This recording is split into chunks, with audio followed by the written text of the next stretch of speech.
আসসালামু আলাইকুম রহমতুল্লাহ। সুপ্রিয় শিক্ষার্থীবৃন্দ, আশা করি তোমরা সবাই ভালো আছো। এই ভিডিওটা তৈরি করছি ষষ্ঠ শ্রেণীর শিক্ষার্থীদের জন্য।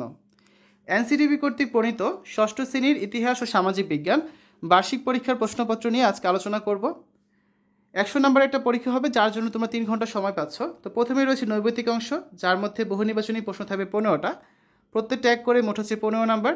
তো এই 15টা প্রশ্নের অ্যান্সার তোমাদের সঠিক উত্তরগুলো খাতায় লিখতে হবে, ঠিক আছে? তারপর দেখো, এরপর রয়েছে এক কথায় উত্তর দাও। এরকম মোট 10টা প্রশ্ন থাকবে, প্রত্যেকটা এক করে, টোটাল হচ্ছে কত এখানে 10 নাম্বার।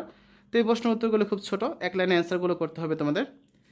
এরপর রয়েছে সংক্ষিপ্ত প্রশ্ন, এরকম প্রশ্ন থাকবে 10টা। তোমাদের যে সিলেবাসটা দেওয়া হয়েছে 5টা বা 6টা অধ্যায় রয়েছে, তো প্রতিটা অধ্যায় থেকে কিন্তু প্রশ্ন হতে পারে। সো কোনো অধ্যায় বাদ দিলে তোমরা কিন্তু পরীক্ষায় সমস্যায় পড়তে পারো, কারণ কোন অধ্যায় থেকে প্রশ্ন করবে তা কিন্তু বলা যাচ্ছে না। তো প্রতিটা প্রশ্ন থাকবে 2 করে, 10টা প্রশ্নের জন্য মোট হচ্ছে কত এখানে 20 নাম্বার। তো এই ধরনের 10টা প্রশ্ন তোমাদের পরীক্ষায় থাকবে। তারপর রয়েছে প্রেক্ষাপটবিহীন রচনামূলক প্রশ্ন। এক্ষেত্রে কবিভাগে রয়েছে তোমাদের দেখো 5টা প্রশ্ন থাকবে, বা 3টা প্রশ্ন এখানে রয়েছে, 3টা প্রশ্নই থাকবে। সেখান থেকে হচ্ছে তোমাদের 3টা প্রশ্নের অ্যান্সার করতে হবে, আর প্রতিটা প্রশ্ন 5 করে, মোট হচ্ছে কত 15 নাম্বার, ঠিক আছে? সো এখানে বলা নেই যে 5টা থেকে 3টা অ্যান্সার করতে হবে। তবে তোমাদের শিক্ষকরা যদি চান সেক্ষেত্রে কিন্তু অতিরিক্ত প্রশ্ন দিতেও পারেন 2টা করে, সেটা তাদের ব্যাপার, যেহেতু প্রশ্ন তোমাদের বিদ্যালয়ের শিক্ষকরা তৈরি করবেন, ঠিক আছে? এরপর রয়েছে রচনামূলক প্রশ্নের উত্তর, যেটা প্রেক্ষাপট নির্ভর। তো এরকম প্রশ্ন তোমাদের 5টা প্রশ্নের অ্যান্সার করতে হবে।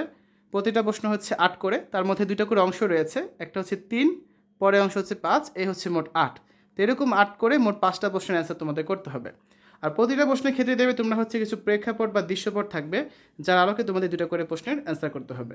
প্রত্যেকটা প্রশ্নের ক্ষেত্রে হয় কোনো ঘটনা থাকবে, বা কোনো দৃশ্যপট থাকবে, বা হচ্ছে কোনো প্রেক্ষাপট থাকবে, যার আলোকে তোমাদের হচ্ছে কোয়েশ্চেনগুলো অ্যান্সার করতে হবে। আবার এরকম ছকও কিন্তু পরীক্ষা থাকতে পারে, আবার এরকম চিত্র থাকতে পারে পরীক্ষা, ঠিক আছে?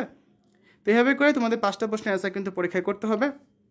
এখন যেহেতু এই প্রশ্নটা দেওয়া হয়েছে এনসিটিভি থেকে, এটা দেওয়ার উদ্দেশ্য হচ্ছে তোমাদের বিদ্যালয়ের শিক্ষকরা যাতে এই প্রশ্নপত্রের আলোকে তোমাদের পরীক্ষার জন্য একটা প্রশ্ন তৈরি করতে পারেন। কেননা এবার কিন্তু বোর্ড থেকে কোনো প্রশ্ন দেওয়া হচ্ছে না, জাস্ট এই প্রশ্নটা দেওয়া হয়েছে। এর মানে এই না তোমাদের পরীক্ষায় এই প্রশ্নটা হুবহু আসবে। এখান থেকে ধারণা নিয়ে তোমরা হচ্ছে পরীক্ষার জন্য প্রিপারেশন নিতে পারবে। তারপর আমরা এই প্রশ্নের উত্তরের ভিডিও আমাদের চ্যানেলে দিয়েছি। আর এছাড়া বার্ষিক পরীক্ষার সাজেশনগুলো তোমরা কিন্তু কমেন্টে দেওয়া প্লেলিস্ট লিঙ্ক থেকে দেখে নিতে পারবে, ঠিক আছে?